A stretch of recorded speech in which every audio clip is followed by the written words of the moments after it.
再来看国民党立委布坤基提出的花东3案，要去环岛高铁延长国道6号，佮开发花东快速道路，这礼拜5会进行审议。款团是质疑讲，草案只提出预算佮开发的进度，路线佮环境评估拢还未做，嘛无甲社会沟通哦。这3案嘛恐惊会互已经真烂的花东环境，佮受到冲击。因呼吁讲应该先甲这3案撤回。拒绝劳动，护国神山。3月7，国民党立委丁人提出花东环岛高铁、国道6号延长以及花东快速道路开发3案。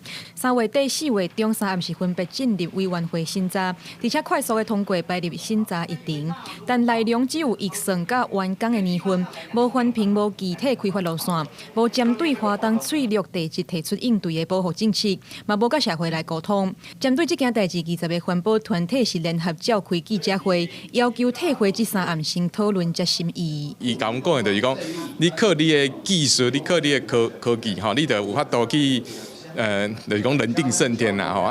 问题是中央山脉敢会安尼随便去这其实专家来拢无去做做详细的评估过，所以阮会认为讲，这部分其实伊造成的这环境的破坏，其实是足大的。另外，环保团体嘛指出，国道6号向东延长的草案中，定出10年来要完工这款的条文，是立法权超过行政权的行为，质疑立法院扩权。行政院用钱，立法院监督，全世界的宪政国家体制最基本的共通原理。